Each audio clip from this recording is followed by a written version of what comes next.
Hello, it's Johnny. Finally we're going to be doing some tanking videos now that I've got a bit more time. Exams suck, they really do. But today we're going to be doing Deadmines. It's cool, it's quite a fun little instance, a lot better than Ragefire Chasm. Personally anyway, I think, you know. Although it's quite nice that Ragefire is quite small, but it's a bit longer, it's a bit cool. More interesting bosses. Because I'm Alliance, you do actually get quests if you are Alliance here. I picked the first one up in a previous failed run because, oh my god, I've got to have a rant. I hate the Windows key. Right, recording fraps, for some reason, if I press the Windows key by accident, you know, it pops up the Windows bar and it just crashes World of Warcraft while I'm recording. So, it completely failed, it was awful, and then I had to disable it, so I wasn't very happy. Anyway.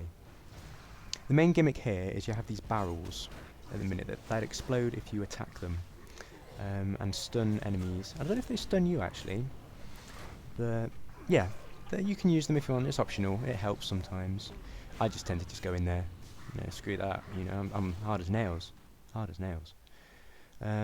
These are all melee mobs, so got no range to worry about at the minute.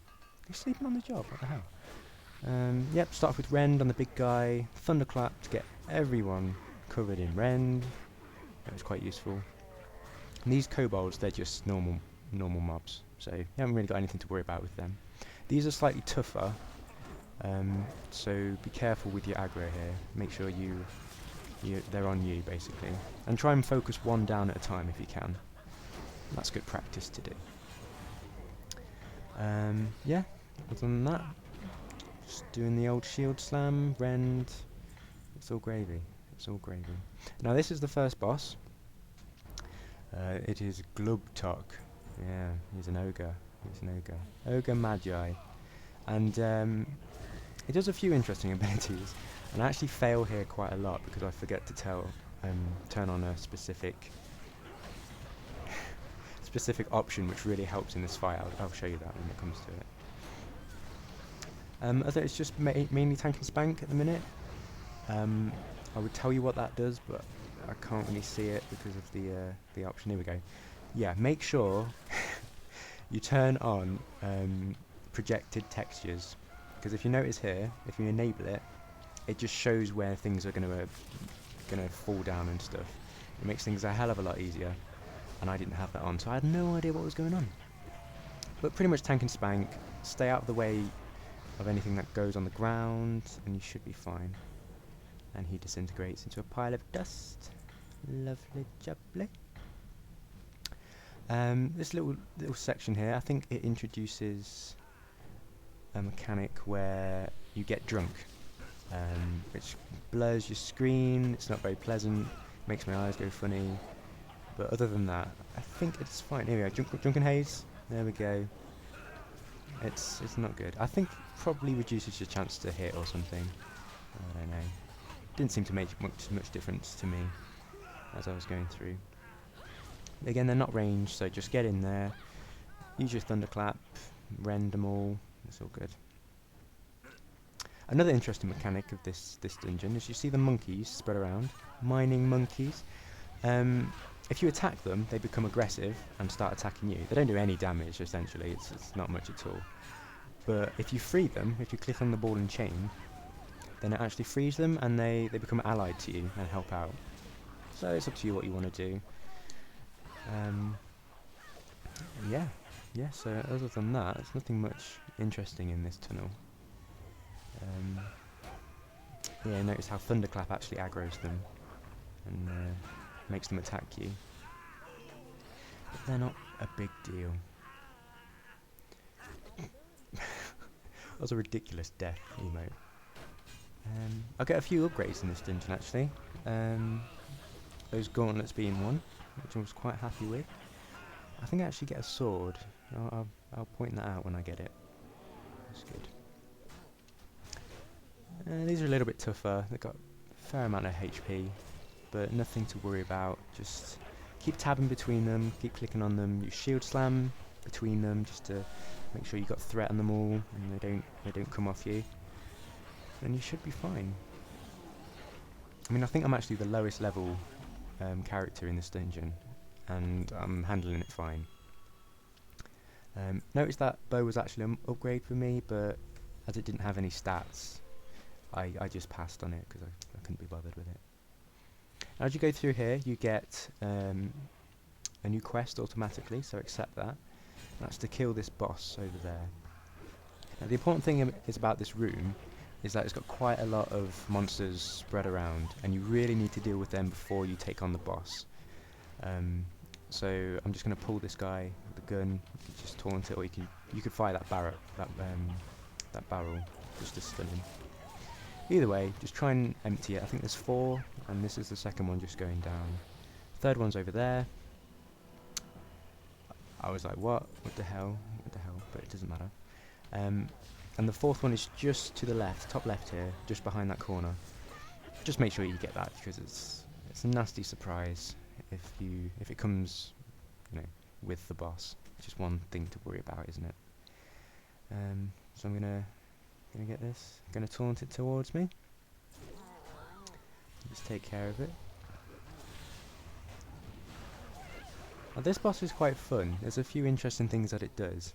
I mean, I don't know the in-depth tactic. I just stand there and hit it, man. But yeah, I'm going to taunt it towards me and just do the standard shield slam, rend, just get that up. Thunderclap to refresh, rend. And the first phase, as you like, is just with this guy and the goblin on top of him. He's just kind of tank and spank, but he picks random people up and kind of runs down this way and causes damage to anyone in its path. It's crazy. It's quite fun. The other thing you got to watch out for is these bombs that the goblin throws. They explode after a certain amount of time, so stay away from them if you can.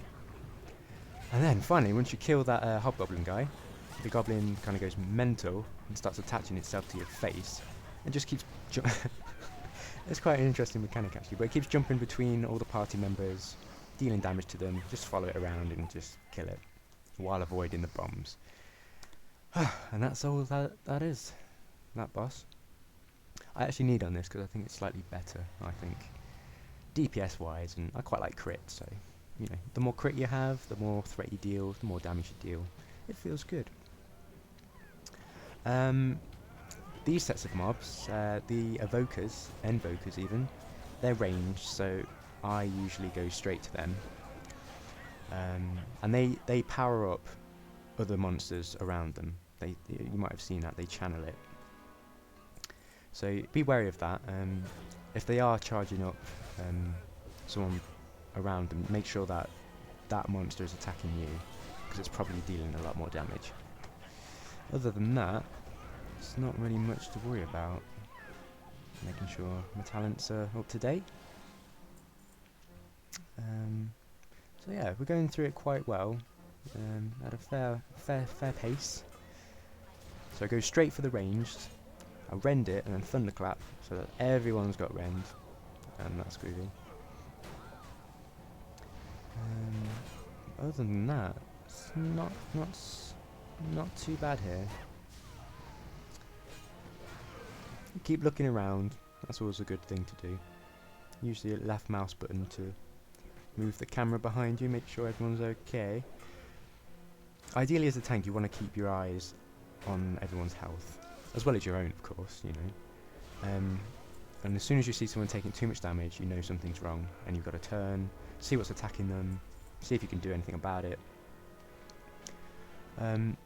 Often you'll find that I leave a lot of monsters on people, and that's because at this level they don't really do much damage, so they can take a beating. Especially there's a lot of non-elite monsters which don't do a lot of damage, which are basically monsters which you'd find when you're questing and such like that. Okay, we're going up to the second boss now, and this is a big mechanical harvester guy, and to activate him you have to kill all of these monsters here, these Defias Watchers. When you get these down to a certain amount of HP, you can actually go into them. I've never actually done that because I'm always tanking, but I think they have a few abilities and you can make them self-destruct to get rid of them. I don't actually know if it affects the fight of the boss, I don't know, because everyone just gets rid of them. But then really nothing to worry about. These guys, just tank and spank. Just sit there, take the damage, get your end up. I know I go on about it a lot, but it's a good ability. It's a good ability. I think there's 4 of these guys, so this is the last one. Yep, he's offline. Yes, indeed. It always panics me because when someone goes into the vehicles, if you notice on the life, it just goes down and drops. I'm like, oh my god, what's going on? But it's fine, don't panic if you see that. Don't panic at all. Now they're all dead, so it's going to bring this guy to life. He's got a few interesting abilities. He doesn't do a lot of damage, really. He does this whirlwind attack, which does area of damage, but it just doesn't do a lot of damage, to be honest. Here it is. Overdrive. That's doing like 11 to me. 11. It's not that big at all.